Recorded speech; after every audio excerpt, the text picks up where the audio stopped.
The afternoon sun cast long shadows across the manicured lawns of Oakbridge Square. It was the kind of day that belonged on a postcard, the kind of day where nothing bad should happen. But Officer Derek Holt wasn't looking for postcards, he was looking for trouble. His patrol car rolled slowly past the iron gates of the historic district, past the perfectly trimmed hedges, past the million-dollar colonials with their pristine white columns. Oakbridge was old money. Old money meant old rules, and the oldest rule of all, the one that Derek Holt had internalized so deeply it had become part of his DNA, was simple. Certain people belonged here, and certain people did not. That's when he saw him. A black man, sitting alone on a wrought iron bench near the center of the town square, wearing a faded grey hoodie, worn jeans, sneakers that had seen better days. He was holding a paper cup of coffee, and he wasn't doing anything, just sitting, just existing, just breathing the same air as the residents of Oakbridge, Virginia. To Derek Holt, that was crime enough. He pulled his cruiser to the curb and killed the engine. His hand moved instinctively to his holster, his thumb hooked over his duty belt in that aggressive posture he'd perfected over 14 years on the force. He studied the man through his tinted windshield, cataloging details with the practiced eye of someone who had already made up his mind. The hoodie was baggy, could be concealing a weapon. The sneakers were scuffed. No legitimate resident of Oakbridge would be caught dead in shoes like that. The man's posture was relaxed, almost unnaturally so, like he was waiting for something. Or someone. Derek felt the familiar rush of adrenaline that came before every confrontation, the anticipation, the power. This was what he lived for. What Officer Derek Holt failed to notice were the details that would have saved a wiser man. He didn't notice the way the man's eyes moved in constant subtle sweeps across the perimeter of the square, the peripheral scanning that only came from years of training in hostile environments. He didn't notice the way the man's hands rested on his knees, loose and relaxed, but positioned to move in any direction within a fraction of a second. He didn't notice the stillness. It was the stillness of a predator that didn't need to roar to prove it was dangerous. And he certainly didn't notice the small outline pressed against the fabric of the hoodie's inside pocket. An outline that if Holt had looked closer, he might have recognized as a leather credential case, the kind that held something far more significant than a driver's license. The man on the bench was waiting for his daughter. In approximately 15 minutes, 12-year-old Amara Cole would walk out of those conservatory doors carrying her violin case, her face bright with the joy of her lesson, ready to tell her father everything she had learned, and Commander Marcus Cole, United States Navy SEALs, would listen to every word. Because that's what fathers did. That's what mattered. But Derek Holt didn't see a father. He saw a target. He stepped out of his cruiser and began walking toward the bench. His boots crunched against the gravel path with deliberate slowness. He wanted the man to see him coming. He wanted him to feel the weight of authority approaching. He wanted him to be afraid. Marcus Cole heard the footsteps before he saw the officer. He had spent 20 years training his senses to detect threats in environments where a missed sound meant death. The rhythmic crunch of boots on gravel, the slight jangle of equipment on a duty belt, the subtle shift in the ambient noise as someone approached with purpose rather than leisure. He didn't turn around. Not yet. He took another sip of his lukewarm coffee and continued watching the conservatory doors. Amara would be out soon. They could get ice cream on the way home. He had promised her 3 weeks ago before his last deployment, and the promise had been eating at him ever since. A father should keep his promises. The boots stopped directly behind him. A shadow fell across the bench, blocking the afternoon sun. Marcus set down his coffee cup. He turned his head slowly, deliberately, and looked up at the officer standing over him.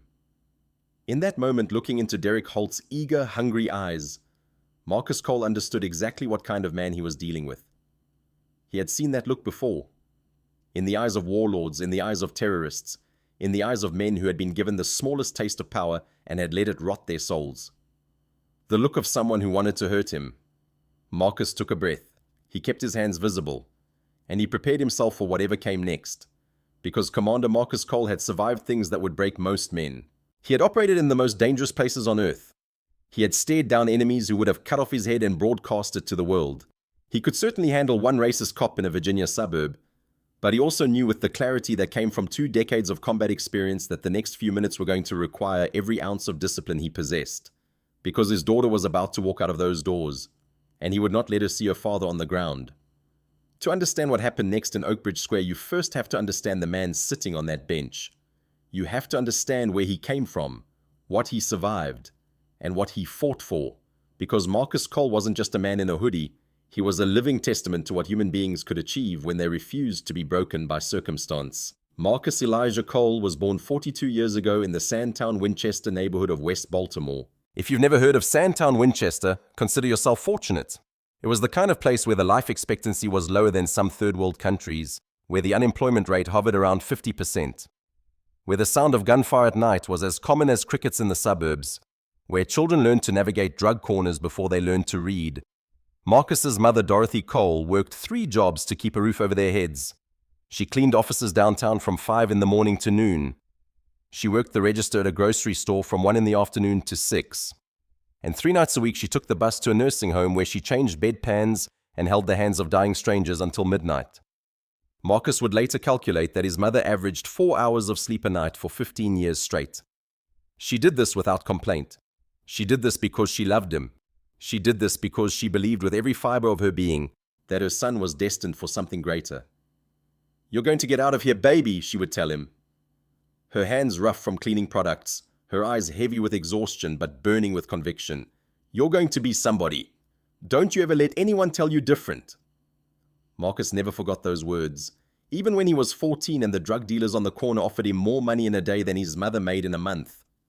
Even when he was 16 and his best friend was shot dead over a pair of sneakers. Even when he was 17 and a guidance counselor told him with casual cruelty that college probably wasn't in the cards for someone from his background. Don't you ever let anyone tell you different. At 18, Marcus walked into a Navy recruiting office with nothing but his mother's words and a determination that bordered on obsession. The recruiter looked at this skinny kid from Baltimore and probably saw just another body to fill a quota. He didn't see the fire burning behind those dark eyes. He didn't see the thousands of hours Marcus had spent training his body and mind in a concrete courtyard while other kids got high. He didn't see the steel in his spine. Boot camp was supposed to break him. It didn't. Advanced training was supposed to weed him out. It didn't. Bud/S, the legendary 6-month crucible that transformed ordinary sailors into Navy SEALs, was supposed to crush his spirit and send him packing like it did to 80% of the candidates who attempted it. It didn't. Marcus Cole rang no bell. He quit nothing. When the instructors told him he couldn't do something, he did it twice. When his body screamed for him to stop, he kept going. When the cold Pacific waters tried to drown him during Hell Week, he floated on his back and looked up at the stars and thought about his mother working 3 jobs so he could have this chance. He graduated Bud/S at the top of his class.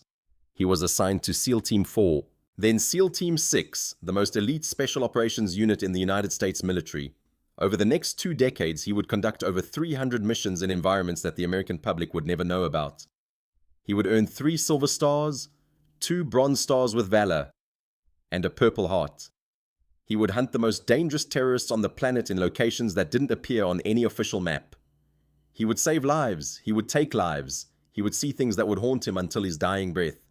But through all of it, through the blood and the sand and the darkness, Marcus Cole held on to one truth. He was not defined by the violence he was capable of. He was defined by his capacity for love. And nothing had tested that truth more than the birth of his daughter. Marcus met Vanessa Williams during a rare period of stateside duty when he was 30 years old. She was a pediatric nurse at Norfolk General. A woman whose smile could light up a room and whose stubborn streak matched his own. They married 6 months after their first date, because when you spent your life surrounded by death, you learned not to waste time on things that mattered. They tried for 3 years to have a child, 3 years of hope and disappointment, 3 years of treatments and prayers, and then finally, miraculously, Vanessa was pregnant. The pregnancy was difficult. Vanessa was confined to bed rest for the final trimester. Marcus took emergency leave and spent every waking moment by her side, reading to her belly, singing off-key lullabies that made Vanessa laugh, promising their unborn child that he would always be there. He was not there when it happened. He was on a mission in a country he still couldn't name when he received the message that changed everything. Vanessa had gone into early labor. There were complications. The doctors did everything they could. Amara Cole was born healthy, 7 pounds, 3 ounces, perfect lungs that announced her arrival to the world with a cry that nurses would later describe as commanding. Vanessa Cole died 16 hours later. A blood clot, a tragedy that medicine couldn't prevent. Marcus made it home in time to hold his wife's hand as she slipped away. She was too weak to speak, but her eyes said everything. Take care of our baby. Love her enough for both of us. Don't let the darkness win. Marcus kept his promise. He restructured his career around single fatherhood, transitioning from active field operations to a training and advisory role that allowed him to be present for Amara's childhood. He learned to braid hair by watching YouTube videos. He learned to cook meals that didn't come from a box. He learned to help with homework and attend dance recitals and have conversations about feelings that no SEAL training could have prepared him for. And when Amara showed an aptitude for music, when her elementary school teacher called Marcus and said his daughter had a gift, Marcus moved heaven and earth to nurture it. He found the best violin teacher in Virginia. He applied for every scholarship available, and when the Oak Ridge Conservatory of Music offered Amara a full scholarship based on her exceptional talent, Marcus made a decision that surprised everyone who knew him. He left the chaos of Norfolk and moved to this quiet, wealthy suburb where his daughter could focus on her music, where she could walk to her lessons on safe streets, where she could grow up in peace. He knew, of course, that he didn't fit in here. He saw the way neighbors looked at him when he jogged through the historic district in the early morning. He noticed the slight hesitation when he introduced himself at school events. He understood with the clarity of someone who had spent his life navigating hostile environments that Oak Ridge tolerated him because of his daughter's talent and his military record, not because they truly accepted him. But Marcus Cole had faced far worse than suburban prejudice. He had faced death itself. He had walked through fire and emerged on the other side. He could handle a few suspicious looks, or so he thought, because sitting on that bench in the afternoon sun waiting for his daughter, watching a police officer approach with hatred in his eyes, Marcus Cole was about to discover that some battles couldn't be won with superior training or physical strength. Some battles required a different kind of courage altogether. On the opposite side of the equation stood Derek William Holt. And to understand his role in what was about to happen, you have to understand the void at the center of his existence. Derek Holt was 38 years old, 14 years on the Oak Ridge Police Force, and the owner of a personnel file that should have ended his career at least 6 times over, 14 excessive force complaints, 8 internal investigations, 3 civil settlements quietly paid by the city's insurance carrier to make lawsuits disappear, all of it buried, all of it forgotten, all of it enabled by a department that valued loyalty over accountability. He hadn't always been this way, or maybe he had, and it just took time for the rot to become visible. Derek grew up in a working-class family in the shadow of Oak Ridge's wealth. His father was a mechanic who came home every night with grease under his fingernails and complaints about the rich people whose cars he fixed. His mother was a secretary who dreamed of living on the other side of the tracks and resented her husband for never getting them there. Between them, they created a son who inherited his father's resentment and his mother's ambition. A toxic combination that curdled into something ugly. He joined the Oak Ridge Police Department because it offered him something he'd never had: power. The badge was a skeleton key that opened doors previously closed to him. Suddenly he could walk into the country club where his mother had always wanted membership and be treated with respect. Suddenly the wealthy residents who had looked down on his family for generations were forced to address him as officer. Suddenly he mattered. But power without wisdom is a dangerous thing. And Derek Holt had no wisdom. He started small the way corruption always starts. A little extra aggression during traffic stops in the poorer neighborhoods just outside Oak Ridge. A few planted seeds of evidence when he needed an arrest to make his monthly numbers. Minor abuses that no one would report because the victims were the kind of people the system didn't care about. But over time, the small corruptions grew. He started taking money from a drug distributor named Marcus Webb to look the other way when shipments came through the county. He started targeting civilians for petty violations just to feel the rush of dominance. He started seeing his badge not as a symbol of service, but as a license to hunt. His personal life collapsed in direct proportion to his professional descent. His wife Sarah tried to love him through the darkness for 7 years. She tried counseling. She tried patience. She tried everything. But you can't save someone who doesn't want to be saved. And Derek Holt was too far gone to even recognize he was drowning. She left him 2 years ago, took their son Nathan to her mother's house in Ohio and filed for divorce. The papers arrived on a Tuesday. Derek signed them without reading them, went to work and pulled over 3 cars in minority neighborhoods just to feel something other than emptiness. Nathan, now 15, wouldn't return his calls. The last time they spoke, 6 months ago, his son had said something that still echoed in Derek's mind at 3 in the morning when the silence became too loud. "You're not a cop, Dad. You're a bully, and I don't want to be anything like you." Those words should have been a wake-up call. Instead, they were gasoline on an already raging fire. Derek Holt doubled down on everything that was destroying him. He drank more. He took more money from Marcus Webb. He became more aggressive, more reckless, more hungry for any target that would make him feel powerful again. And now on this golden afternoon in April, he had found the perfect target, a black man, sitting alone, in his town. As Derek approached the bench, his heart rate elevated with anticipation. This was going to be good. This vagrant, this intruder, this person who clearly didn't belong in Oakbridge was going to learn a lesson today. He was going to learn who ran these streets. He was going to learn to fear the badge. Derek Holt had no idea that the man on the bench had hunted terrorists through mountain caves in total darkness. He had no idea that this target had killed more enemies of America than Derek had written parking tickets. He had no idea that he was approaching one of the most elite warriors in the United States military.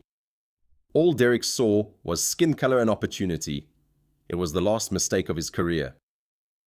"Excuse me." The words came out sharp, nasal, dripping with unearned authority. Derek Holt positioned himself directly in front of the bench, blocking the afternoon sun. He wanted this man to have to look up at him. He wanted him to feel small. Marcus opened his eyes slowly. He had heard Holt approaching, of course. He had tracked the officer's footsteps from the moment the cruiser door opened, but he had chosen not to react, not to show any awareness, because men like this fed on fear. They thrived on nervous energy.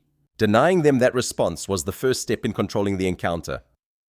"Can I help you, officer?" Marcus asked. His voice was a deep baritone, calm and level as a frozen lake. No tension, no anxiety.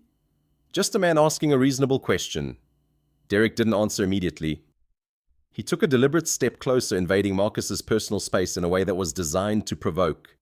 He looked Marcus up and down, letting his gaze linger on the hoodie, the worn sneakers, the dark skin.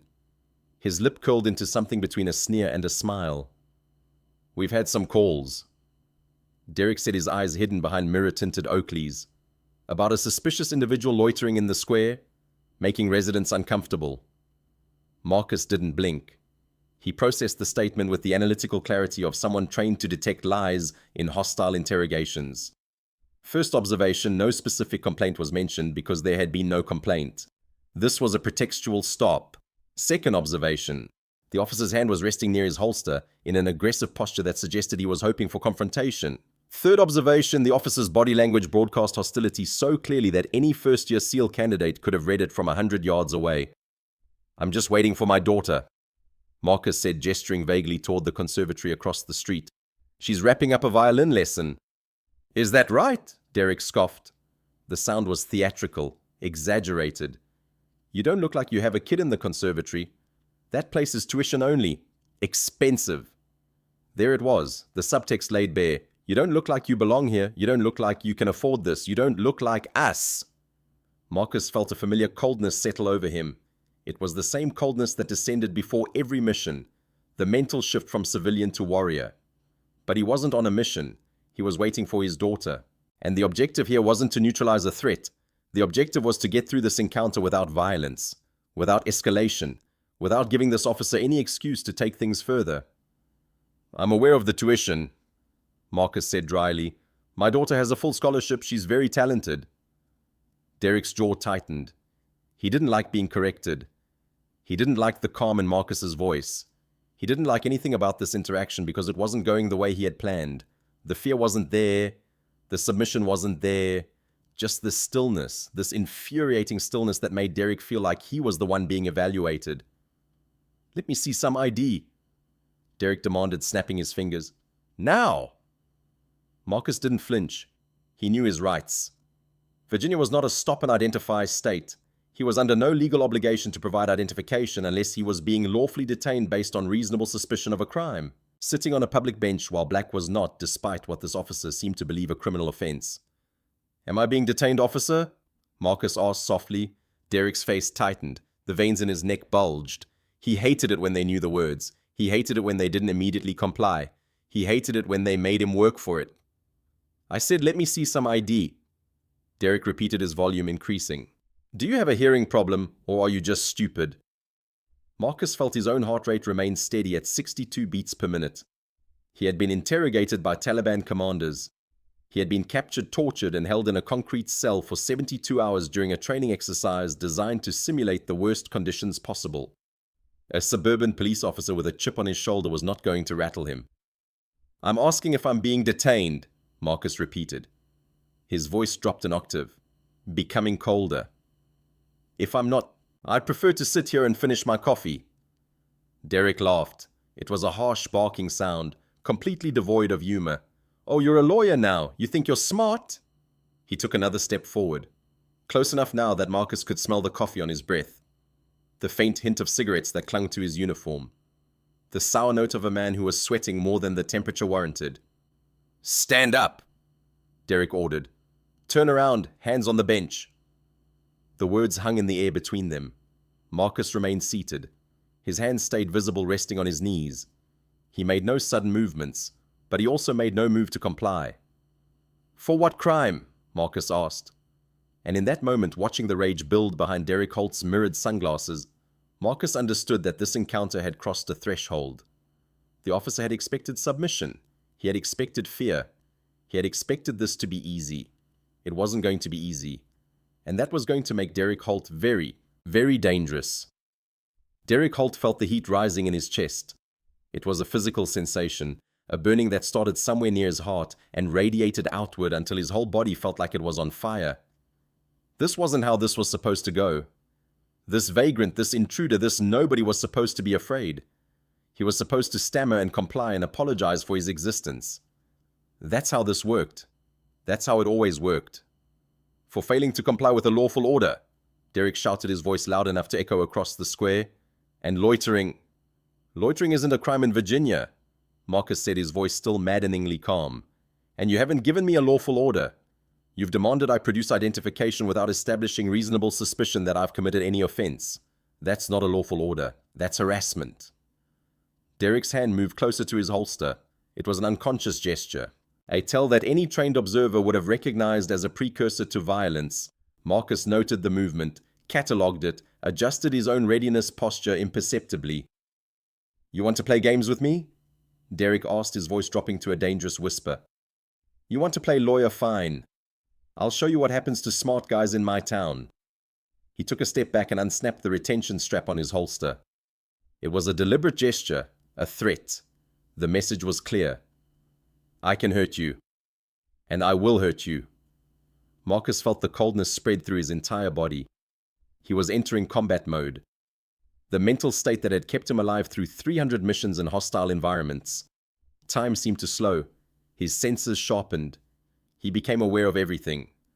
The position of the sun, the distance to the nearest cover, the weight distribution of the officer's stance, the slight tremor in the hand hovering near the weapon. But he also became aware of something else. Across the street, the conservatory doors remained closed. Amara was still inside. She would be walking out any minute now, and if she walked out to find her father being arrested, being forced to the ground, being treated like a criminal. Marcus made a decision. He would not escalate. He would not use his training to neutralize this threat, even though he could do so in less than 3 seconds. He would absorb whatever came next because his daughter's psychological safety was more important than his own pride. But he would also not submit, because submission would teach Amara the wrong lesson. Submission would tell her that they were less than, that they didn't deserve the same rights as everyone else, that they should accept injustice quietly. Marcus Cole had not spent 20 years fighting for his country just to teach his daughter to accept being treated as a second-class citizen. "Stand up!" Derek repeated, his voice now a growl. "Last warning." Marcus stood up slowly, deliberately, keeping his hands visible at all times, palms open and facing outward. He rose to his full height, 6 feet 4 inches of muscle and bone and controlled power. For a moment, he simply looked down at the officer, letting the physical reality of their size difference register. Derek took an involuntary half-step backward. His body reacted before his mind could override it, recognizing on some primal level that he was standing in front of something dangerous. But his ego refused to accept what his instincts were telling him. He forced himself to step forward again, to reclaim the space he had yielded. "Turn around," Derek ordered. "Hands on the bench." "No." The word was simple, quiet, absolute. Derek's face turned a mottled shade of red. His hand closed around the grip of his service weapon, though he didn't draw it. Not yet. Some distant, rational part of his brain recognized that drawing on an unarmed man who was cooperating would look bad on body camera footage. But that rational part was being drowned out by rage, by humiliation, by the overwhelming need to reassert his dominance. "What did you just say to me?" "I said no." Marcus's voice remained level, but there was something beneath it now. an undercurrent of steel that made the word feel less like defiance and more like a warning. Officer, I'm going to give you one chance to walk away and check your patrol logs. You really don't want to do this. Derek stepped forward until he was chest to chest with Marcus. Well, chest to upper abdomen given the height difference. He had to crane his neck upward to make eye contact, a positioning that undermined his attempt at intimidation. Are you threatening me, boy? The last word landed like a slap. Boy. Loaded with centuries of history. Loaded with all the degradation and dehumanization that black men in America had endured. Derek didn't even try to disguise it. He used it as a weapon, expecting it to wound, expecting it to provoke. Marcus's eyes narrowed. The air around them seemed to drop 10 degrees, but his voice remained calm. I'm not threatening you, I'm saving you. Derek had been on the force for 12 years. In that time, he had learned that the badge was a shield that protected him from consequences. He had learned that if he yelled loud enough, people shrank. He thrived on the fear in people's eyes, fed on their submission, used their weakness to make himself feel strong. But looking into Marcus Cole's eyes, Derek Holt saw no fear. He saw a boredom that infuriated him. He saw a man who was not intimidated by his badge, his gun, his authority. He saw, though he couldn't have articulated it, the eyes of someone who had faced things far more terrifying than a corrupt cop in a suburban town square. And it made Derek want to destroy him. Get on the ground. Derek unholstered his taser. The bright yellow plastic gleamed in the afternoon sun as he pointed it squarely at Marcus's chest. His hand was shaking slightly, though whether from rage or fear was impossible to tell. Get on the ground or I will light you up. The commotion had drawn attention. Across the square, a young woman who had been walking a golden retriever stopped dead in her tracks. A couple sitting at an outdoor bistro across the street turned around in their wrought iron chairs, their expressions shifting from curiosity to concern. Near the fountain, a teenager pulled out his phone and began recording. The unblinking eyes of the internet were waking up. Marcus remained standing.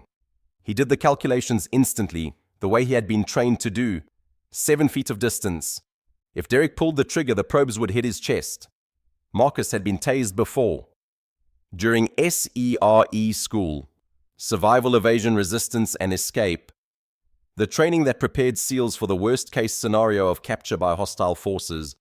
The electric shock hurt like hell, sent every muscle into involuntary contraction, dropped even the strongest men to the ground. But Marcus could fight through it.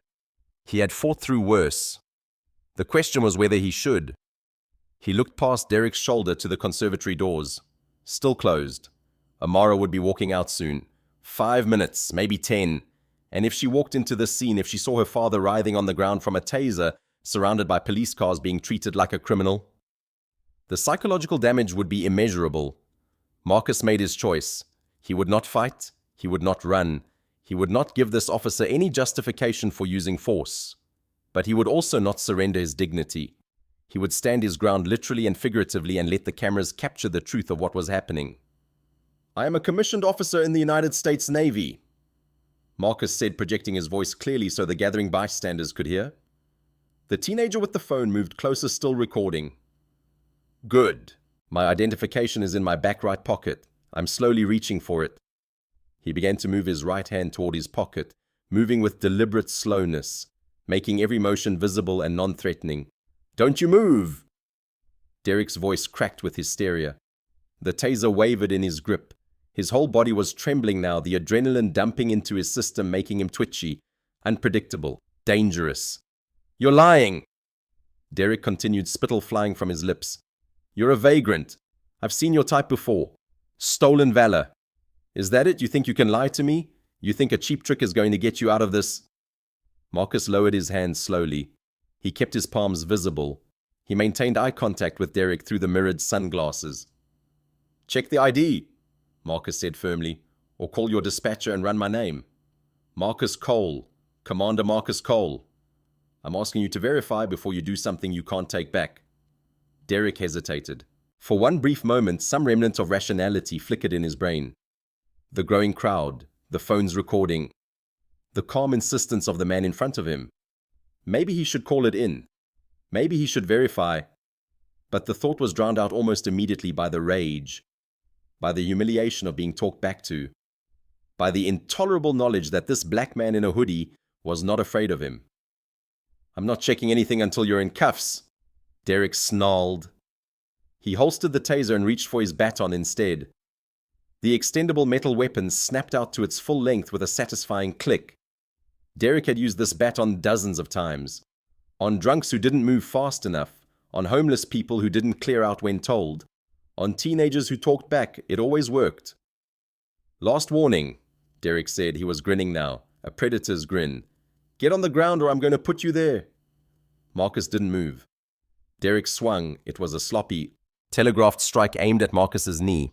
A compliant strike, designed to buckle the leg and drop the target to the ground. It would have worked against a drunk. It would have worked against a scared teenager. It would have worked against anyone who didn't have 20 years of close-quarters combat training. To Marcus Cole, the swing appeared to move in slow motion.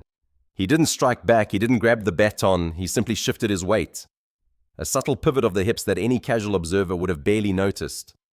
And the baton whistled through empty air where his knee had been a fraction of a second earlier. Derek stumbled forward, pulled off balance by the momentum of his own swing. For a moment he was vulnerable, exposed, his center of gravity compromised. Marcus could have ended him right there. A dozen different responses flashed through his mind.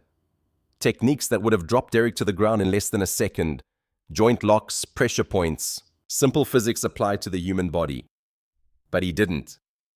Because his daughter was about to walk out of those doors. Because the cameras were rolling. Because violence, no matter how justified, would only make this worse.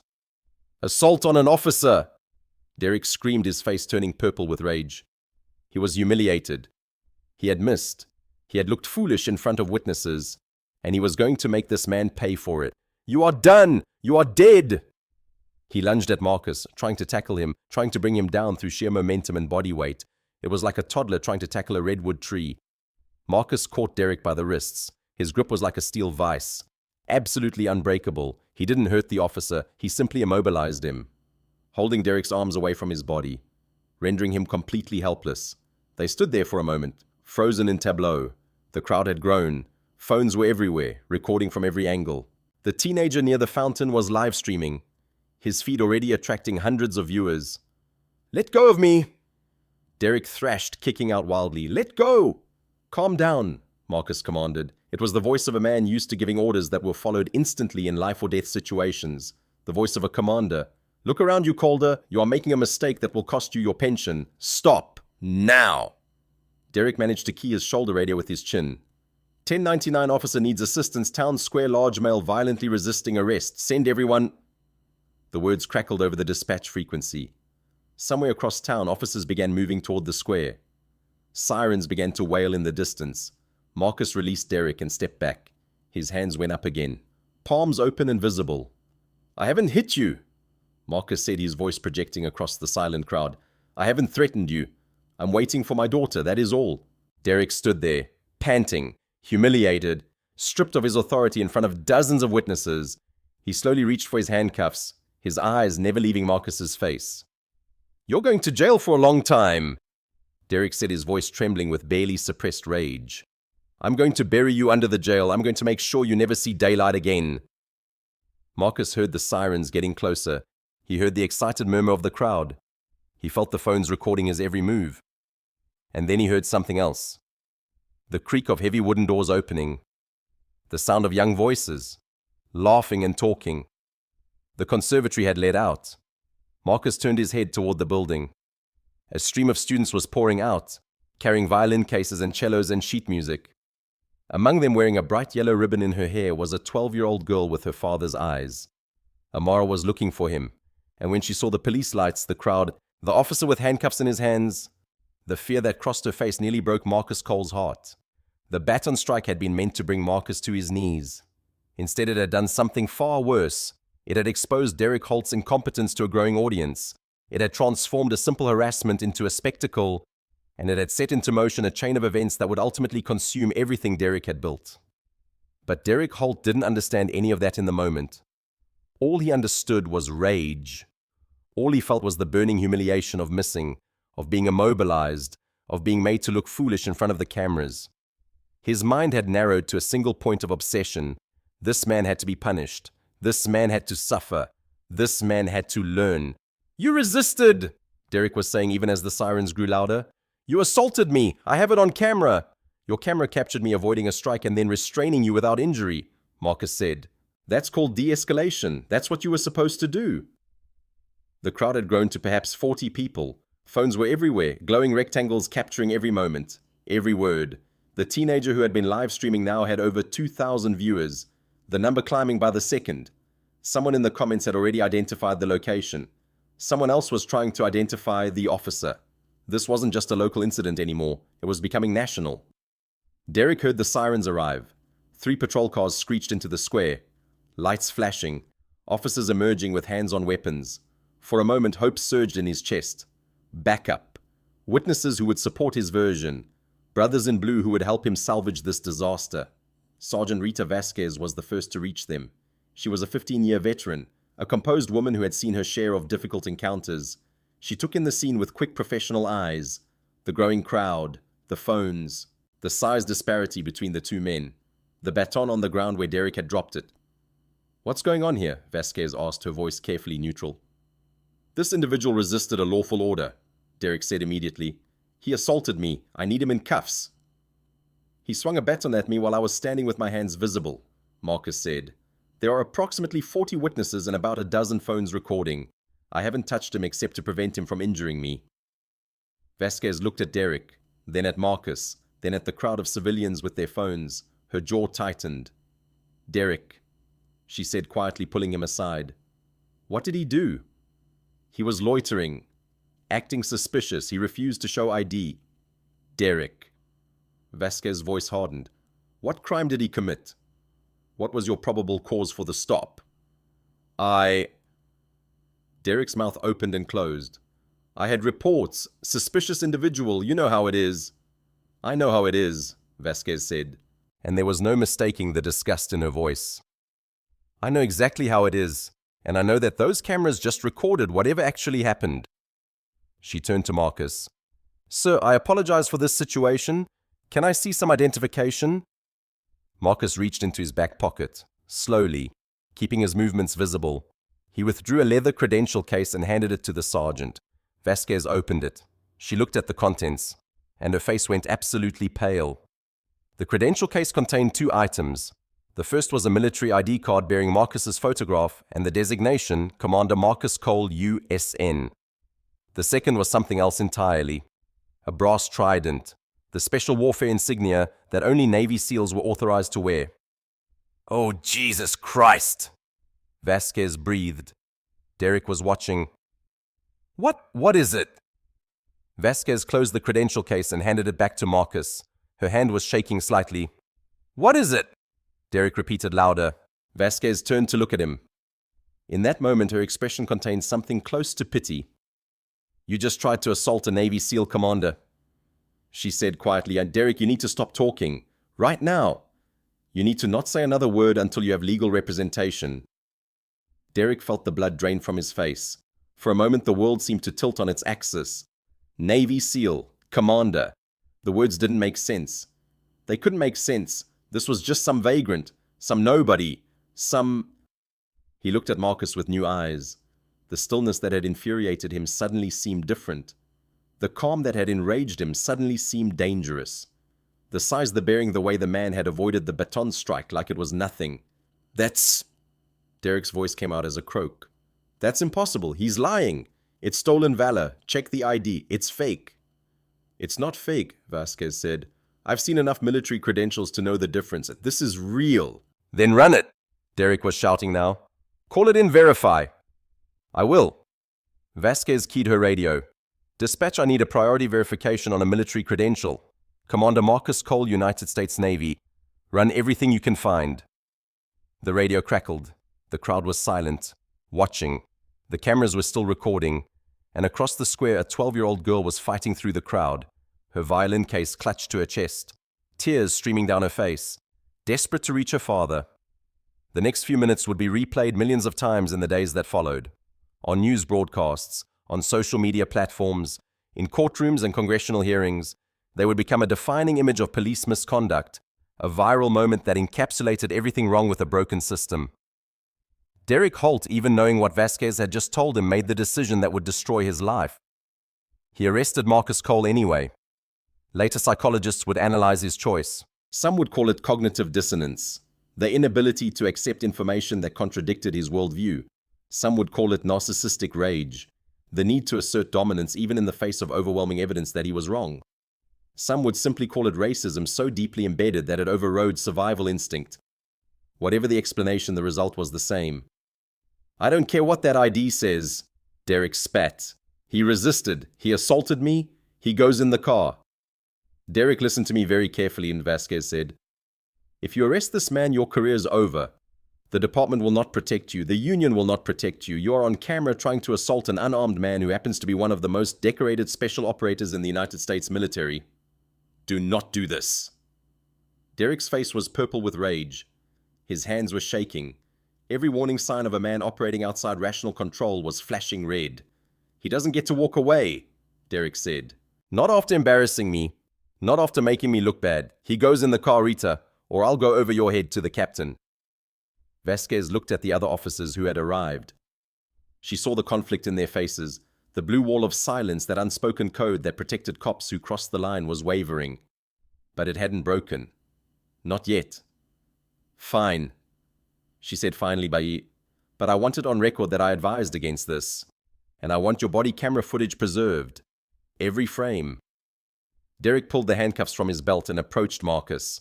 The crowd shifted, phones angling for better shots. The teenager who was live streaming had over 5,000 viewers now. The comments were scrolling so fast they were unreadable. Marcus stood perfectly still. He could have resisted. He could have dropped every officer in that square in under 30 seconds. His training, his reflexes, his experience all screamed at him to act. But his daughter was watching. He had spotted Amara in the crowd, her face a mask of terror, being held back by a concerned bystander, a woman who had witnessed everything, who had placed herself between Amara and the chaos, who was whispering reassurances that neither of them believed. Marcus locked eyes with his daughter, across the crowd, across the chaos. He tried to communicate what words could not. "It's going to be okay. I'm going to be okay. This is not how it looks." "Turn around," Derek ordered. "Hands behind your back." Marcus turned around. He placed his hands behind his back. He allowed the cold metal to close around his wrists. The familiar ratcheting sound of handcuffs that he had used himself in dozens of operations. But this time he was the one being restrained. This time he was the one being treated like a criminal. "Marcus Cole," Derek said loud enough for the cameras. "You are under arrest for assault on a police officer and resisting arrest." "No charges will stick," Marcus said quietly. "Every frame of this encounter is recorded. You're ending your own career." Derek shoved him toward the patrol car, hard. An unnecessary use of force captured perfectly on 40 different phones. "We'll see about that," Derek said. As Marcus was pushed into the backseat of the cruiser as the door slammed shut behind him, as Derek climbed into the driver's seat with a triumphant smirk, one voice cut through the chaos. "Daddy!" Amara broke free from the woman's grasp and ran toward the car. Her violin case dropped to the grass. Her tears caught the afternoon light. Her voice, high and desperate, carried across the suddenly silent square. Marcus pressed his face against the window. He mouthed words his daughter couldn't hear. "It's okay. I love you. It's going to be okay." Vasquez intercepted Amara before she could reach the car. The sergeant knelt down, gently but firmly holding the crying girl back. "Your dad is going to be fine," Vasquez said, though her voice carried no conviction. "We're going to sort this out. I promise." Derek put the car in gear. He looked at Amara in the rearview mirror, saw the tears, saw the terror, and felt nothing but satisfaction. Good, he thought.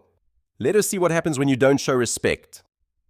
As the patrol car pulled away from the square, leaving behind a traumatized child and a crowd of witnesses, Derek Holt believed he had won. He had no idea that the video was already spreading, that news outlets were picking it up, that a hashtag was forming, gaining momentum, preparing to explode across the internet. He had no idea that in 24 hours his face would be recognized by millions of people across the country, and he had no idea that someone very powerful was about to take a personal interest in what happened to Commander Marcus Cole. The child's scream echoed in Marcus's mind long after the patrol car had left the square. It was a sound he would carry with him for years, a sound that would wake him in the middle of the night. Pulse elevated, reaching for a daughter who wasn't there. In the backseat of the cruiser, Marcus forced himself to breathe. The plastic divider between him and Derek was scratched and yellowed from years of use. The seats were hard, designed for discomfort. The handcuffs bit into his wrists, intentionally over-tightened. None of it mattered. What mattered was Amara. His daughter had just watched her father be arrested. She had seen him in handcuffs, treated like a criminal, shoved into a police car. She had screamed his name, and he had been unable to reach her, unable to comfort her, unable to explain. The psychological damage of this moment would take years to heal, if it ever healed at all. Marcus had seen trauma before. He had seen children in war zones who had watched their parents die. He had held the hands of teammates who would never fully recover from what they had witnessed.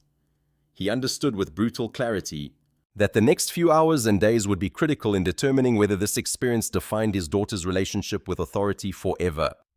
But first he had to survive the next few hours himself. Derek was watching him in the rearview mirror. The officer's eyes were gleaming with vindictive pleasure. He thought he had won.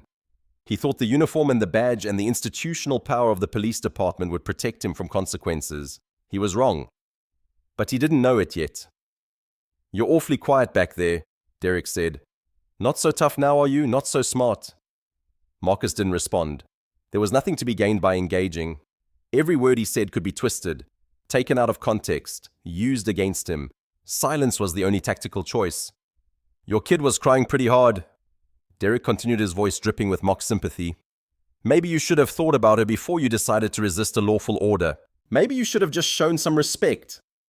Marcus felt the rage building in his chest. It was a physical sensation, a pressure that wanted release. 20 years of training in violence, 20 years of learning exactly how to hurt people, and this man was taunting him about his daughter. He forced the rage down. Deep breaths, focus on what mattered. Amara, getting back to Amara, making this right. "I bet she's going to have nightmares," Derek said. "I bet she's going to wake up screaming, wondering where her daddy is, wondering if he's in a cell somewhere, wondering if she'll ever see him again." Marcus closed his eyes. He thought about the breathing exercises they taught at SERE school. He thought about the mantras he used when the pain became unbearable. He thought about his wife Vanessa looking at him in those final hours, mouthing the words, "Don't let the darkness win." He would not let this man break him. He would not give him the satisfaction. The patrol car pulled into the Sally Port of the Oakbridge Police Department. The heavy gate rattled shut behind them, sealing out the afternoon light. Derek killed the engine and sat for a moment, savoring his triumph. "Welcome to your new home," he said. "Get comfortable. You're going to be here for a while." He opened the back door and roughly hauled Marcus out.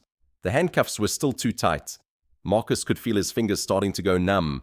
Another small cruelty, another petty abuse of power. The processing area was institutional and depressing. Fluorescent lights buzzed overhead. The smell of industrial cleaner couldn't quite mask the underlying odors of desperation and human misery.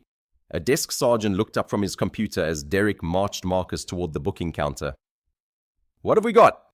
the sergeant asked. He was an older man, gray-haired and weary-eyed.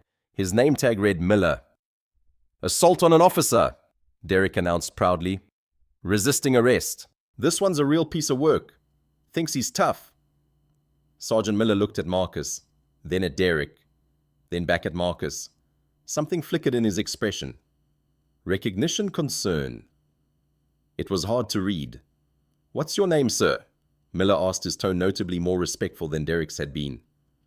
"Commander Marcus Cole, United States Navy." Miller's fingers froze over the keyboard. His face went very still. "Could you repeat that? Commander Marcus Cole, United States Navy, currently assigned to Naval Special Warfare Development Group." Miller typed the name into his system. The screen populated with information, and as he read it, the color drained from his face until he looked like he might faint. "Jesus Christ," Miller whispered. "What?" Derek was growing impatient. "What is it? Just process him so I can—" "Derek!" Miller's voice was barely audible. "Come here, look at this." Derek walked around the counter and looked at the screen.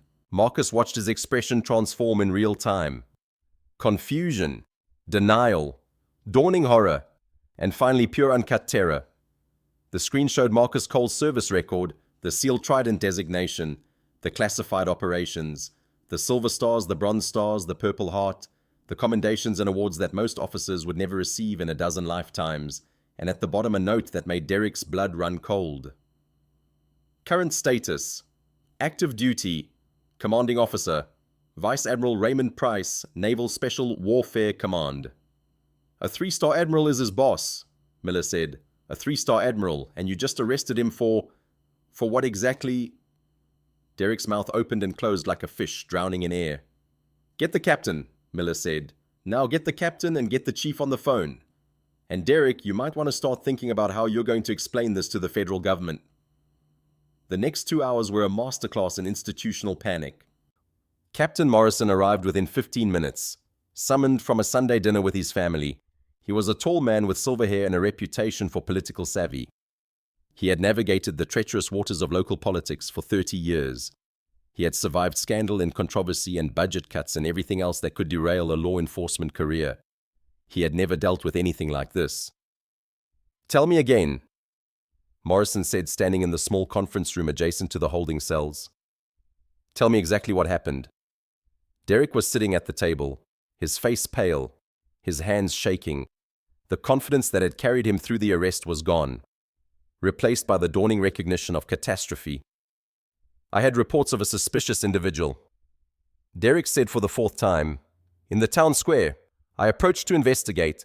He was uncooperative, refused to show ID, became hostile. I had to use force to... Stop!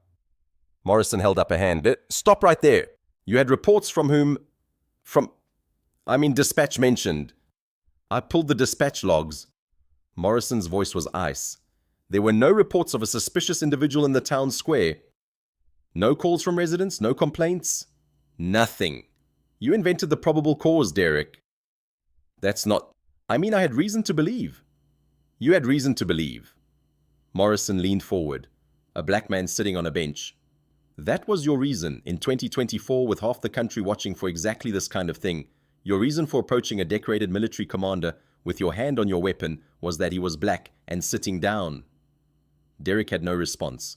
There was no response that wouldn't make things worse. Show me the body camera footage, Morrison said. Sir, there was a malfunction. Show me the footage. The footage was not flattering, even with the gaps, even with the convenient moments where the camera angle shifted or the audio cut out. The basic narrative was undeniable. A police officer approaching an unarmed man, escalating for no reason, swinging a baton, getting immobilized without injury, and then impossibly making the decision to arrest anyway. You're done, Morrison said quietly when the footage ended. You know that, right? You're completely done. There's no coming back from this. He resisted. Derek tried one last time. The video shows you assaulting him and him defending himself without striking you. That's what defense attorneys call reasonable force. That's what federal prosecutors call deprivation of rights under color of law. And that's what I call the end of your career, your pension, and possibly your freedom. Morrison stood up. He looked at Derek with something approaching pity. Badge and gun, now. You're on administrative leave pending a full investigation. And Derek, if I were you, I would hire a very good lawyer. Because you're going to need one. In the holding cell, Marcus Cole sat on the metal bench with perfect posture, his hands finally released from the cuffs. They had offered him water, which he declined. They had offered him a phone call, which he accepted. He had called his sister, asked her to pick up Amara, assured her that everything would be explained soon. Now he waited. He knew how this would play out. The videos were already spreading. The hashtags were already trending. The machine of public outrage was already spinning up, and this time it would grind Derek Holt to dust. But Marcus wasn't thinking about revenge. He wasn't even thinking about justice. Not really. He was thinking about his daughter, about the fear in her eyes, about the scream that still echoed in his memory. He was thinking about how many other fathers had sat in cells like this one, falsely accused, stripped of their dignity, separated from their children, fathers who didn't have military credentials, fathers who didn't have cameras recording, fathers whose stories would never be told because no one would believe them. Marcus Cole had the resources and the connections to destroy Derek Holt. But that wasn't enough. It wasn't nearly enough. Something had to change. And as the door to the holding area opened, as a flustered Captain Morrison approached, with what looked like an apology in his eyes, Marcus began to formulate a plan. This wasn't just going to be about him, it was going to be about everyone. Captain Morrison stood outside the holding cell, visibly uncomfortable. He was a man used to power, used to being in control of situations. But in this moment, facing Commander Marcus Cole through the bars, he was completely out of his depth. Commander, Morrison said, his voice tight. I cannot begin to express how deeply sorry I am for what happened today. Officer Holt acted without authorization, without cause, and without any justification. You are being released immediately with the full apology of the Oakbridge Police Department." Marcus stood slowly. He looked at the captain for a long moment, his expression unreadable. "What happens to Holt?" "He's been stripped of his badge and gun. He's on administrative leave pending a full investigation. I can promise you that this department will conduct a thorough review of—" "With respect, Captain, I've heard that speech before." Marcus's voice was calm but carried an undercurrent of steel. "Every time something like this happens, there's an investigation. There's a review. There's a thorough examination of policies and procedures. And then nothing changes. The officer gets a slap on the wrist, maybe a transfer, and 6 months later he does the same thing to someone who doesn't have my resources." Morrison had no response. The silence stretched between them. "My daughter was traumatized today," Marcus continued. "She watched her father be arrested for sitting on a bench. She's 12 years old and she's going to carry this memory forever. So no, Captain, an apology is not going to be sufficient." "What would you consider sufficient?" Marcus thought about the question. He thought about all the anger, all the pain, all the generations of injustice that had led to this moment. He thought about his mother working 3 jobs in Baltimore telling him he was going to be somebody. "I don't know yet," Marcus said finally, "but I'll figure it out." An officer appeared at the door, looking nervous. "Captain, there's a situation out front." "What kind of situation?" "There are news vans, 4 of them, and—" The officer swallowed hard. "Sir, there's a military vehicle in the parking lot. Black SUV with government plates. The man who got out has 3 stars on his collar." Morrison's face went white. 3 stars. He repeated faintly. "Yes, sir. He's asking to see Commander Cole. And, sir, he looks extremely unhappy." Vice Admiral Raymond Price had been Marcus Cole's commanding officer for 8 years. He had personally pinned the trident on Marcus's chest. He had recommended Marcus for 2 of his 3 silver stars. He had sat beside Marcus's hospital bed after the operation in Yemen that had earned him a Purple Heart. And now he was standing in the lobby of the Oakbridge Police Department, surrounded by cameras and reporters, looking like the wrath of God in a Navy service uniform. "Where is my officer?" Price asked, his voice cutting through the chaos. Captain Morrison rushed forward, practically tripping over himself. "Admiral Commander Cole is right this way. He's been released. He's not being charged. It was all a terrible—" "I saw the video," Price interrupted. 4 million people have seen the video. In approximately 2 hours, that number will be 40 million. And when I'm done here, it's going to be 400 million because I'm about to make a statement that every news network in the country is going to carry. Morrison looked like he might actually faint. "Admiral, please, if we could discuss this in private." "We'll discuss it in public," Price said. "Commander Cole." Marcus walked into the lobby. He had retrieved his personal effects, including the credential case that had been taken during processing. His hoodie was wrinkled, his clothes disheveled. But he stood straight and tall, the bearing of a military officer unmistakable.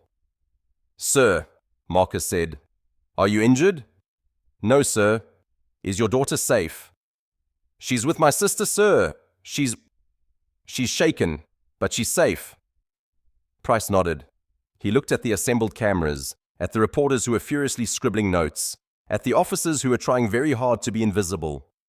"Good," he said, "because we have work to do." Outside on the steps of the Oakbridge Police Department, Vice Admiral Raymond Price gave a statement that would be replayed for years. He described Commander Marcus Cole's service record. He described the encounter in the town square. He announced that the Naval Criminal Investigative Service would be opening a full investigation into Derek Holt's conduct, and then he said something that made national headlines. "Commander Cole is not just a decorated war hero," Price said. "He's the kind of man that makes this country great. He overcame poverty. He overcame prejudice. He dedicated his life to protecting the freedoms that we all enjoy.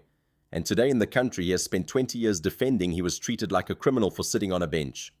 Price's voice hardened. "This is not about one bad officer. This is about the kind of country we want to be. And I am personally committed to ensuring that what happened today never happens to Commander Cole or to anyone else ever again." The questions came fast and furious. Price answered some and deflected others, but the message was clear. The United States Navy was not going to let this go quietly. In the crowd, Marcus spotted a familiar face, a tall, impeccably dressed black man with a presence that commanded attention. The man caught Marcus's eye and nodded once. Marcus didn't recognize him, but he would soon, because that man was Benjamin Carter, one of the most famous civil rights attorneys in America. He had represented the families of victims in cases that had changed the national conversation about police brutality. And he had decided, watching the video spread across social media, that Commander Marcus Cole's story was going to be his next cause. The war was just beginning. Derek Holt sat in the basement of his house, surrounded by empty beer cans and the wreckage of his own making. He had been suspended without pay. His badge was gone. His gun was locked up at the station. The union rep had called, sounding nervous, talking about complicated optics and limited resources. In other words, he was on his own. The video was everywhere. He had made the mistake of looking at social media, scrolling through the comments, reading what people were saying about him. Racist pig, power-tripping bully, hope he rots in prison. The words blurred together after a while, becoming a constant background hum of hatred. But Derek Holt was not the kind of man who accepted defeat. He was not the kind of man who looked at overwhelming evidence and adjusted his worldview. He was the kind of man who doubled down, who escalated, who burned everything around him rather than admit he was wrong. He called Gary. Gary Mitchell was a former cop who now worked as a private investigator. He specialized in the kind of work that legitimate agencies wouldn't touch. Dirt digging, witness intimidation, evidence fabrication. He and Derek had known each other for 15 years, had worked together on cases that never appeared in official reports. "I need a favor," Derek said. "I need you to find something on this guy, Marcus Cole. Ex-wives, debts, anything. I know these military guys have skeletons, PTSD, anger issues, something. I need ammunition." Gary was quiet for a moment. "Derek, have you seen the video?" "I've seen it. Because it looks pretty bad. The whole country is talking about this. You might want to lay low, let it blow over." "It's not going to blow over," Derek interrupted. "They're going to try to destroy me. The Navy, the Feds, all of them. The only way I survive this is if I can make him look worse than me. Make him the aggressor. Make him the threat." Gary sighed.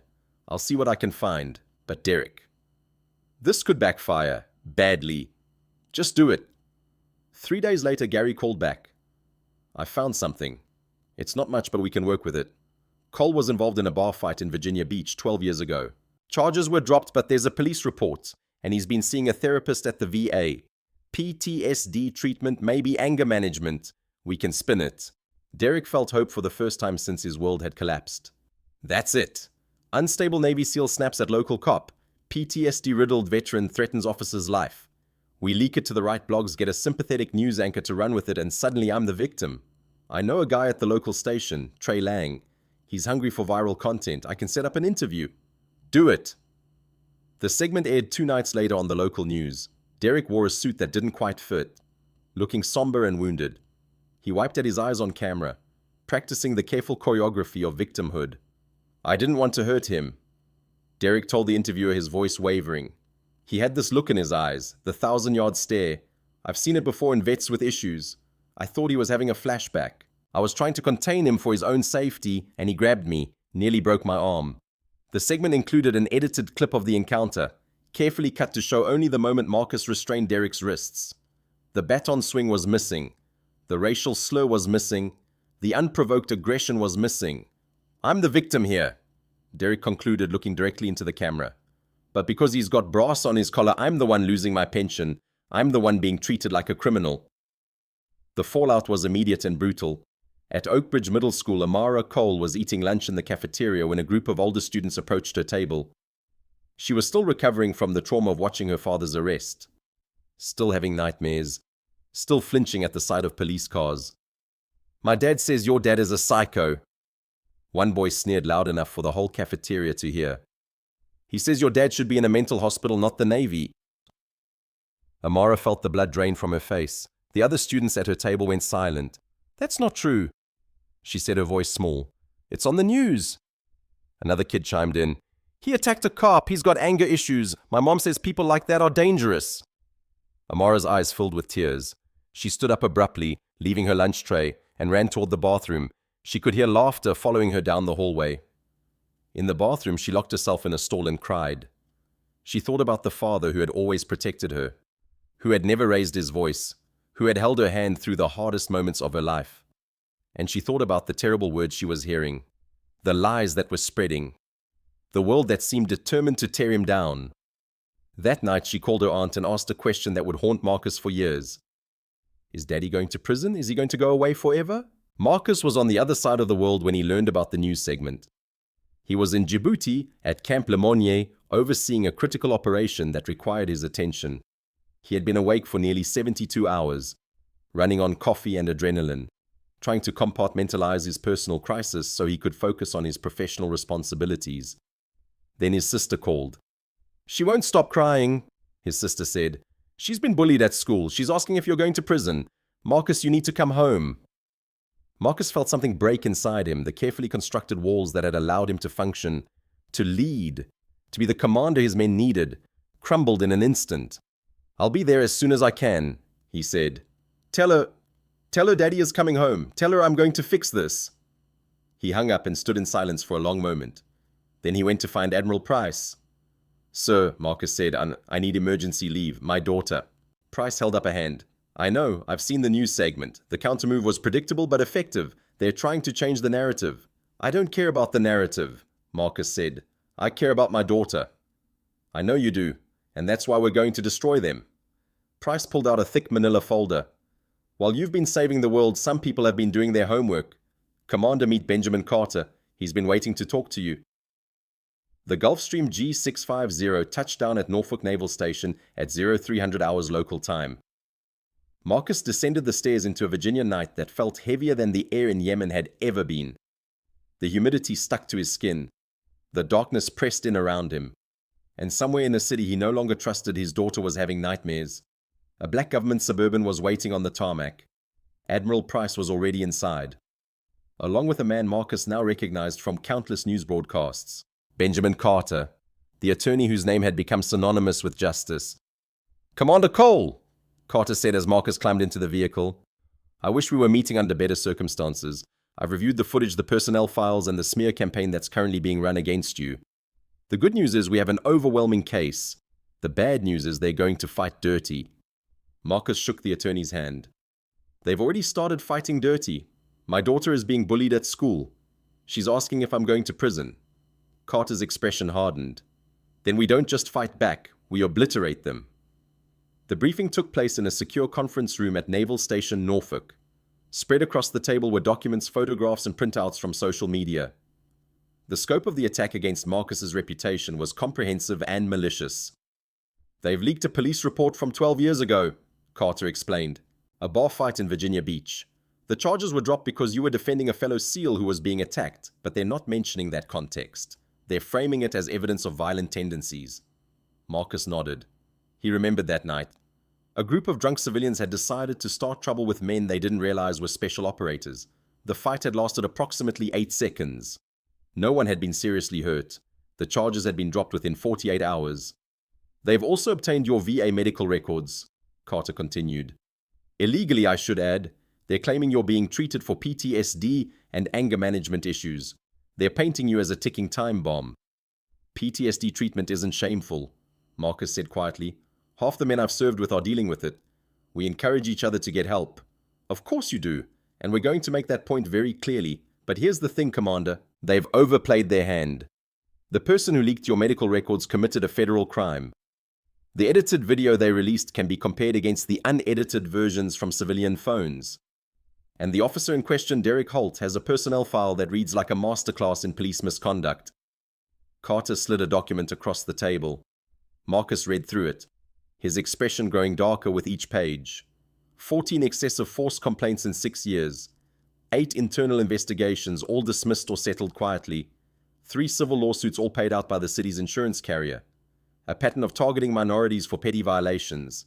And buried at the bottom a note from a former partner who had requested a transfer because he was uncomfortable with Officer Holt's approach to suspects. "The town council is holding an emergency hearing tomorrow night," Carter said. "Holt is going to demand a public apology and your immediate discharge from the Navy.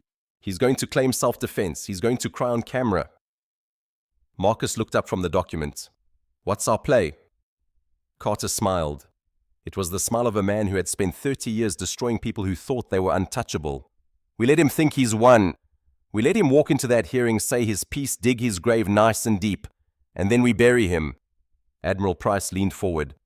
"NCIS has been doing some digging of their own. The body camera footage that Holt claims malfunctioned. We recovered it from the cloud vendor's backup servers, every frame, Every word. And the bank across the street from the town square, Carter added. They upgraded to 4K surveillance last month. We have angles that Holt doesn't even know exist. Marcus felt something shifting in his chest, the rage that had been simmering since his arrest, since his daughter's tears, since the smear campaign designed to destroy his reputation, suddenly had a direction. There's one more thing, Price said. This one came from an FBI contact. Derek Holt has been taking money. Recurring deposits from a known narcotics distributor named Marcus Webb. Protection payments. It's been going on for 6 years. Marcus looked at the Admiral. Racketeering. Racketeering, federal charges, 10 to 20 years if convicted. The room fell silent. Outside, the Virginia night continued its slow rotation toward dawn.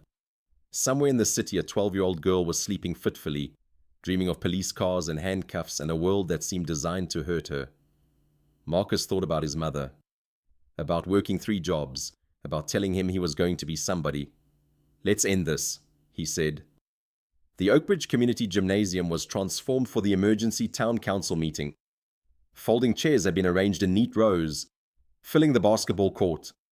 A long table at the front held place cards for the mayor and council members. American flags flanked the stage. A podium stood ready for public comment. Derek Holt arrived early, dressed in the same ill-fitting suit he had worn for the news interview. His attorney Leonard Gilthorpe walked beside him, a leather briefcase in one hand and a confident smile on his face. Gilthorpe was known in legal circles as the Eel for his ability to slither out of tight spots. He had represented dirty cops before, had crafted narratives that turned aggressors into victims, had exploited technicalities and biases to secure outcomes that defied evidence. Remember what we discussed, Gilthorpe murmured as they took their seats at a table facing the council. Sympathy, vulnerability. You were scared for your life. You made a split-second decision. The big scary military man grabbed you and you thought you were going to die. Derek nodded, rehearsing the expressions he would need. The furrowed brow of concern, the slight tremor in his voice, the well-timed pause to collect himself before continuing.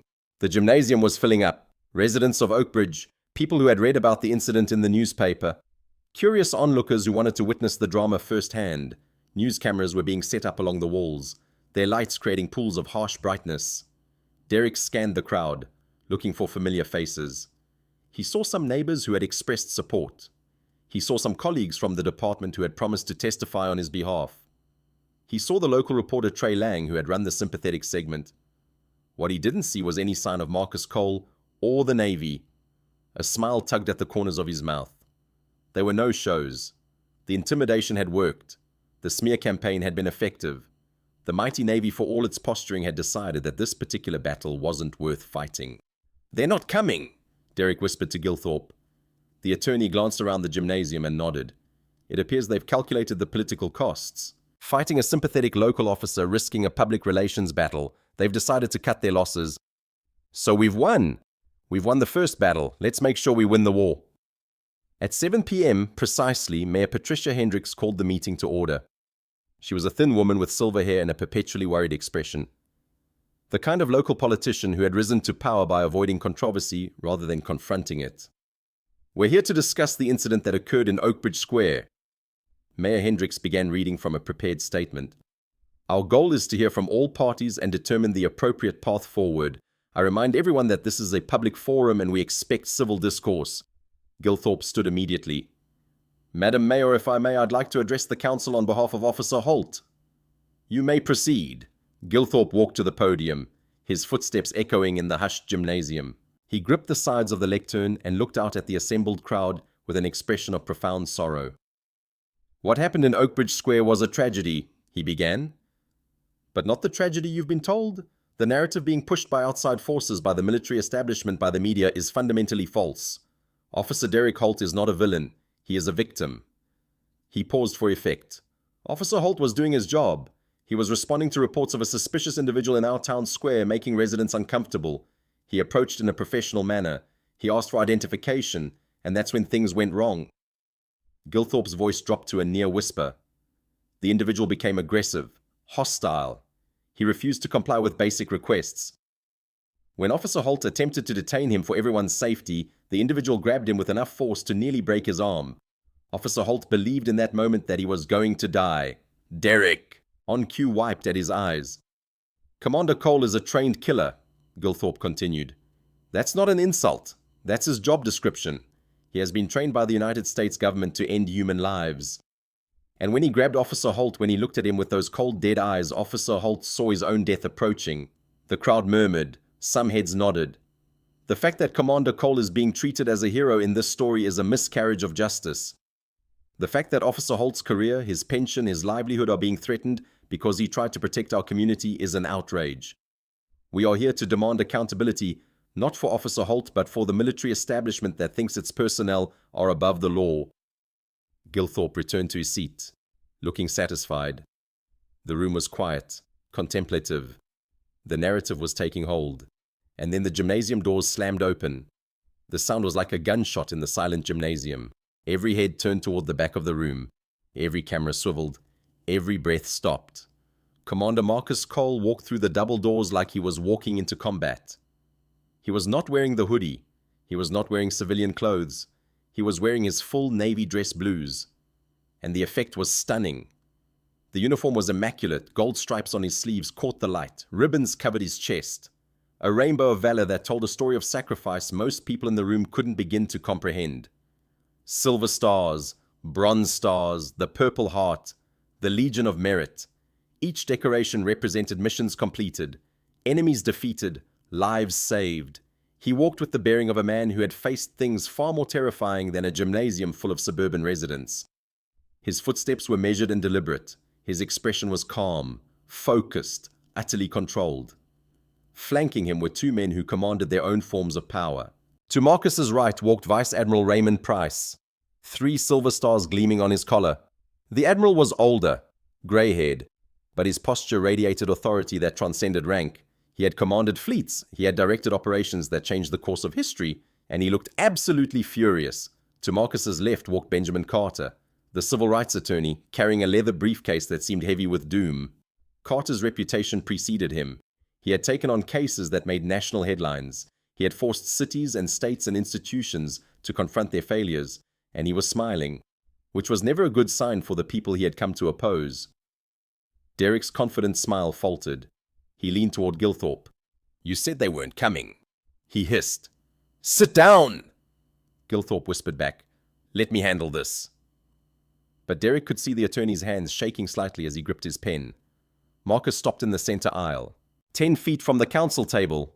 The silence was absolute. You could hear the hum of the vending machines in the hallway. You could hear the soft whir of the news cameras recording every moment. "Mr. Mayor," Benjamin Carter's voice boomed through the gymnasium, requiring no microphone to carry.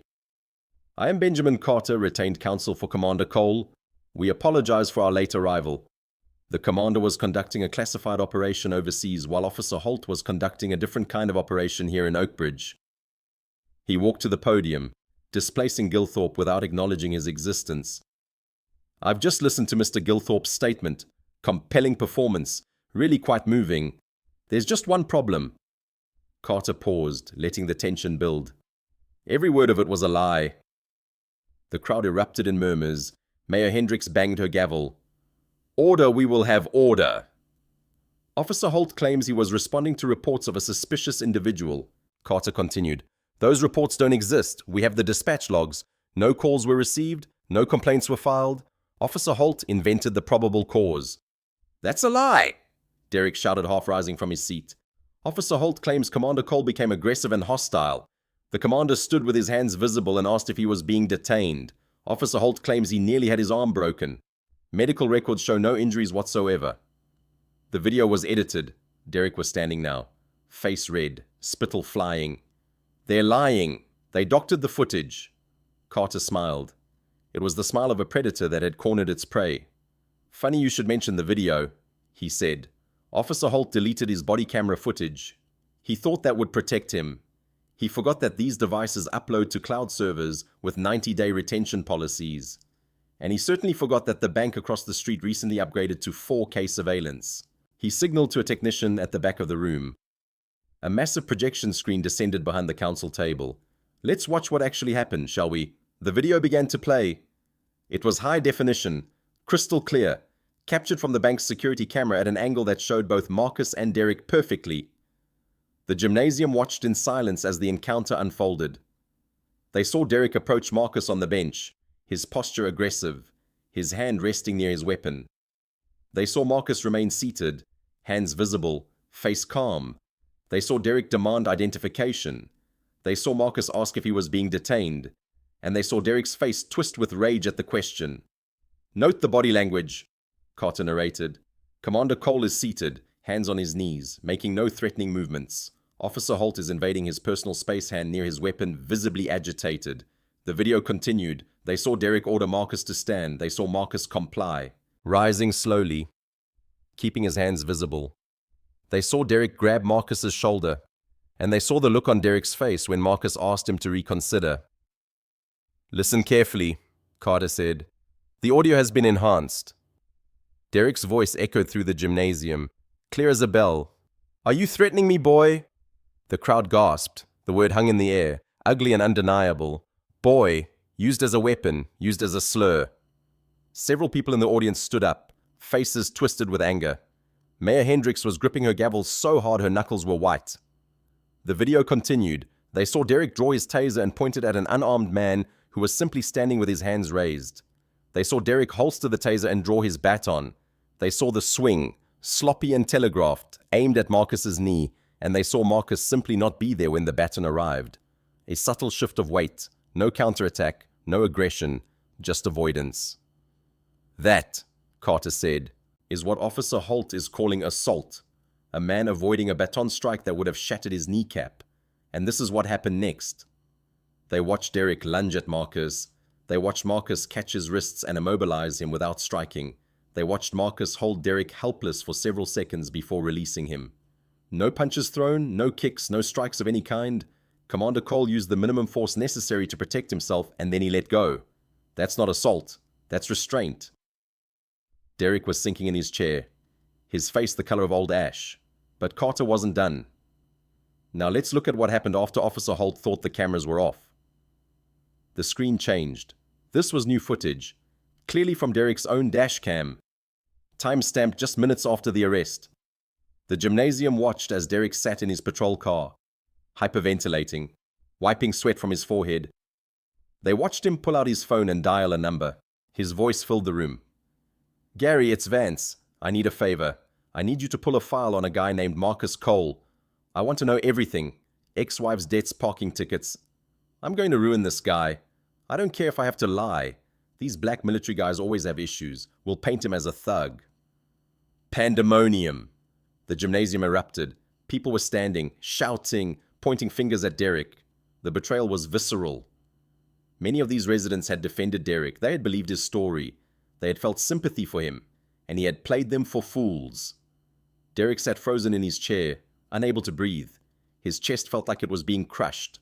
He looked at Gilthorpe for help, but his attorney was already packing his briefcase, creating physical distance from his radioactive client. Marcus walked to the podium. He didn't need to raise his voice. The room fell silent out of pure respect.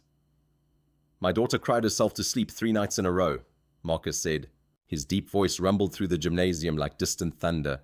"She asked me why the policemen hated us. She asked me if I was broken." He looked directly at Derek. "You didn't just fail your oath, Officer Holt. You attacked a child's peace of mind to cover up your own insecurity. You tried to destroy my reputation because you couldn't accept that you were wrong. And you used the power of your badge to inflict terror on someone you thought couldn't fight back." Marcus leaned in closer to the microphone. "I have fought men who would cut your head off on live television. I have hunted monsters in the dark. You're not a monster. You're just a bully with a badge. And bullies always fold when the lights come on." The room was still reeling from the video revelation when Chief Morrison stood up from the council table. His face was a mask of barely contained fury. He walked around the table, ignoring protocol, ignoring the mayor, walking directly toward Derek Holt. "Derek Holt," Chief Morrison said, his voice trembling with rage. "You are relieved of duty. You are fired. Effective immediately. Hand over your credentials, now!" Derek's mouth opened and closed. "Chief, please. It was a mistake. I was stressed. I didn't mean... Give me your credentials or I will have you escorted out of here in handcuffs." Derek reached into his jacket with shaking hands. He pulled out his police identification card, his retired badge. the symbols of the authority that had defined his existence for 14 years. He handed them to Chief Morrison. The chief looked at the credentials for a long moment. Then he dropped them on the floor. "You disgrace the uniform," Morrison said quietly. "You disgrace every officer who serves with honor. Get out of my sight." But Derek's nightmare was just beginning. Benjamin Carter stepped forward, holding a thick legal document. "Officer Holt, you are being served. This is a civil lawsuit for $50 million, filed on behalf of Commander Marcus Cole and his minor daughter, Amara Cole. The charges include defamation, malicious prosecution, deprivation of civil rights, and intentional infliction of emotional distress." Carter dropped the document on the table in front of Derek. "We will take your pension. We will take your house. We will take your car. We will take everything you own and everything you will ever earn. You will spend the rest of your life working to pay Commander Cole, and you will never, ever catch up." Derek put his head in his hands. The sob that escaped his throat was ugly and raw. But the universe wasn't done with him yet. From the back of the room, two men in dark blue windbreakers walked down the center aisle. They moved with a different kind of authority than the local police.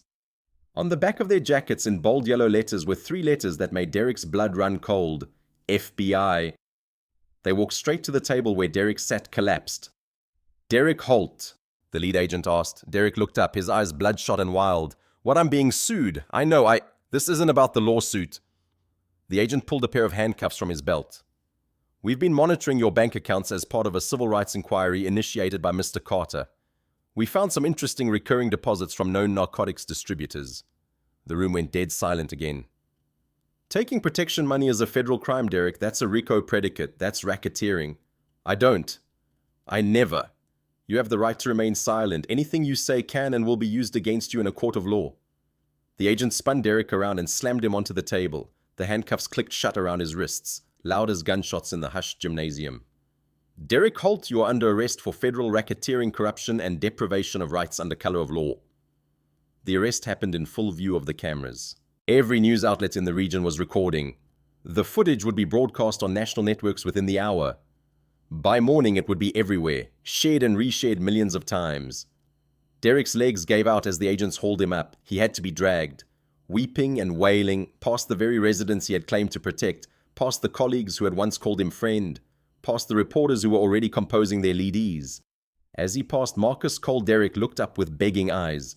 He was searching for something, mercy perhaps, or understanding, or some acknowledgement of their shared humanity. Marcus simply turned his back. "Get him out of here," one of the FBI agents said. The gymnasium doors closed behind the procession. For a long moment no one moved. The reality of what they had witnessed was still settling in. Then slowly the applause began. It started near the back, a single person clapping. Then more joined. Then more. Within seconds, the entire gymnasium was on its feet, applauding Commander Marcus Cole, applauding the truth, applauding the justice that so rarely came but had arrived tonight in spectacular fashion. Admiral Price leaned in toward Marcus as the ovation continued. "That went well. A bit theatrical for my taste, but effective." "He needed to be made an example of, sir," Marcus replied quietly. Benjamin Carter closed his briefcase with a satisfying snap. "He's going away for a long time. Federal prison isn't kind to dirty cops." Marcus looked at the empty doorway where Derek had been dragged out. The anger was gone. All that was left was exhaustion and the overwhelming need to go home. "I don't care where he goes," Marcus said, "as long as he stays away from my town and my daughter." He turned to the Admiral. "So permission to be dismissed. I have an ice cream date that is 3 weeks overdue." Price smiled. It was a rare expression for the old warrior. "Permission granted, Commander. Go be a dad." 6 months later, the federal courthouse in Alexandria, Virginia was quiet. There were no protesters outside today, no news vans, no spectators hoping to witness history. The sensationalism had faded. The viral videos had been replaced by new outrages. The national attention had moved on. But the law hadn't moved on. The law had been grinding forward with relentless methodical precision. Derek Holt stood before the federal district judge, a shell of the man who had terrorized Oakbridge Square.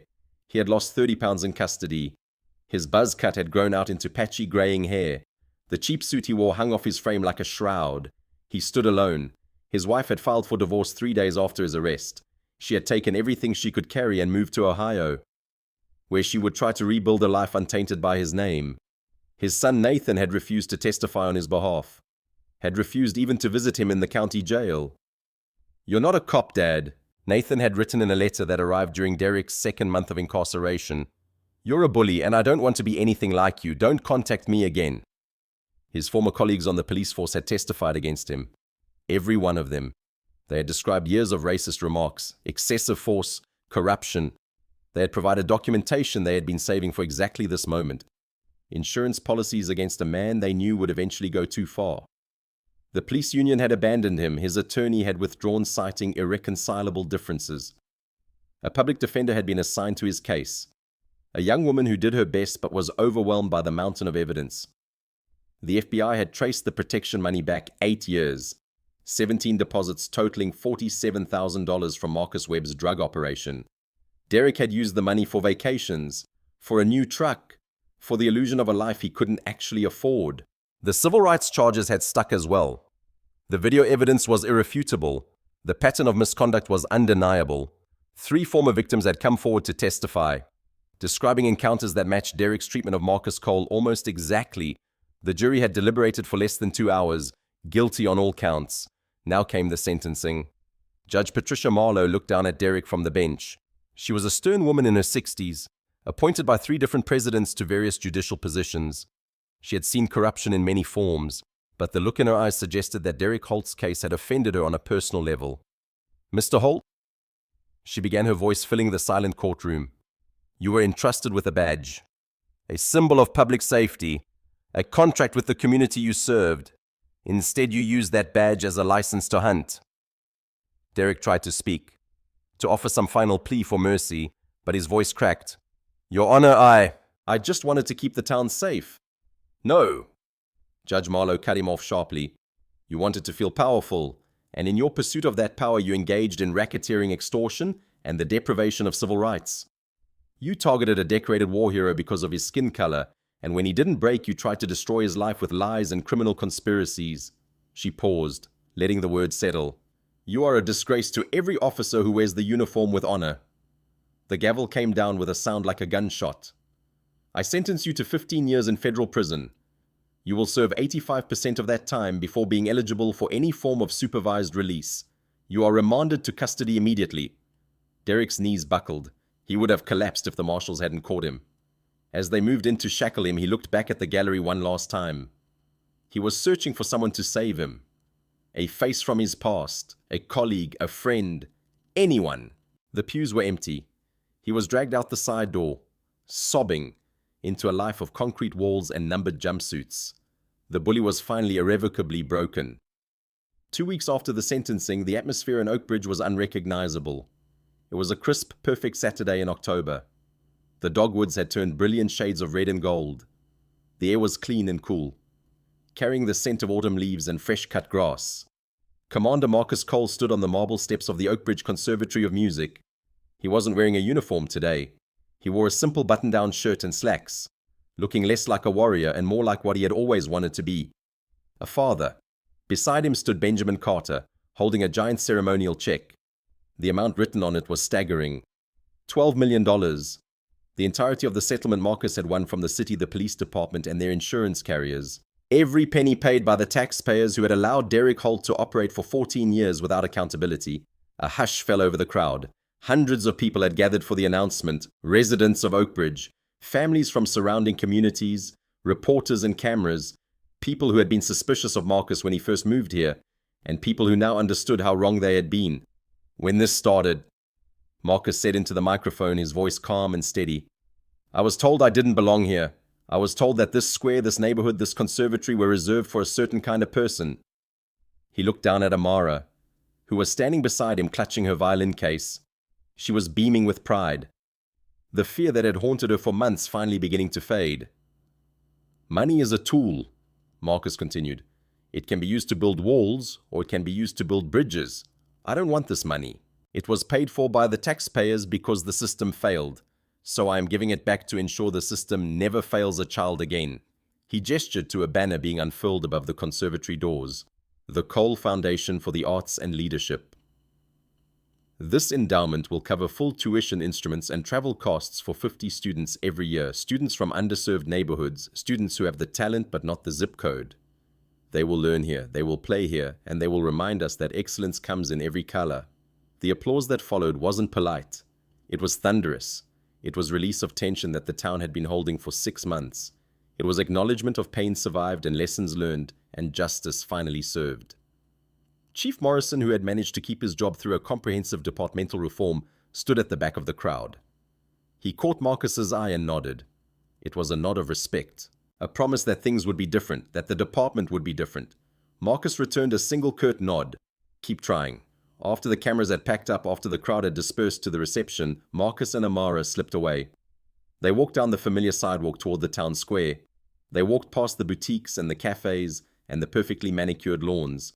They walked until they reached the wrought iron bench where everything had begun. Someone had tied a yellow ribbon to the armrest, a symbol of hope, a symbol of remembrance. Amara sat down on the bench, placing her violin case on her lap. She looked older than she had 6 months ago. The trauma had aged her in ways that Marcus wished he could undo. But she was healing. Slowly. Day by day. "Dad," she asked softly, looking up at him. "Do you hate him, Mr. Holt?" Marcus sat down beside her. He stretched his long legs out, crossing his ankles. He looked at the water fountain bubbling in the center of the square. He thought about the rage he had felt in that first moment. The primal urge to hurt the man who had threatened him, who had traumatized his daughter, who had tried to destroy everything they had built. Then he looked at the conservatory across the street. He saw a group of kids, black and white and Hispanic, running out of the doors, laughing, carrying instruments that the Cole Foundation would pay for. He saw joy where there had been fear. He saw possibility where there had been prejudice. "No," Marcus said, and he was surprised to find that he meant it. "I don't hate him, Amara. Hate is like drinking poison and expecting the other person to die. It's heavy, and I don't want to carry anything heavy anymore." He put his arm around her shoulders and squeezed. He lost everything because of who he was. We gained everything because of who we are. That's enough. Amara leaned her head against his shoulder. The afternoon sun was warm on their faces. The gentle sound of the fountain filled the silence. "I'm glad we stayed," she said quietly. "I like my violin teacher." Marcus smiled. It was the first real smile that had crossed his face in longer than he could remember. "I'm glad we stayed too." He checked his watch. The same battered G-Shock that had survived 3 deployments. The same watch he had been checking when Derek Holt first approached him on this very bench. "But I think we're forgetting something very important," Marcus said. "A mission objective that has been outstanding for 6 months." Amara looked up, grinning. "The ice cream." "The ice cream," Marcus confirmed. He stood and offered her his hand. "And not just any ice cream. I hear the shop around the corner has a triple chocolate fudge that is technically classified as a tactical asset." Amara laughed. It was the most beautiful sound Marcus had ever heard. They walked away from the bench, hand in hand, leaving the past where it belonged, behind them. The sun was setting over Oakbridge, casting long golden shadows across a town that was a little bit kinder, a little bit fairer, a little bit safer. All because one man refused to bow when he was told to know his place. And that is the incredible true story of Commander Marcus Cole. It's a story that reminds us that the loudest person in the room is usually the weakest. That true power lies in composure, in integrity, in the absolute refusal to be bullied. Officer Derek Holt thought his badge made him a king, but he forgot that a badge is a burden of trust, and if you abuse it, it will crush you. 15 years in federal prison is a long time to think about a mistake. But for the children now attending that conservatory on full scholarships, Marcus Cole's legacy will last a lifetime. If the story moved you, if it reminded you that justice is still possible, even in an unjust world, do me a favor and subscribe to our channel. Share this story with someone who needs to hear it. Because stories like this don't just entertain us, they remind us who we are. They remind us what we're capable of. They remind us that good people standing their ground can change everything. Thanks for watching. Stay safe. Stand your ground, and I'll see you in the next one.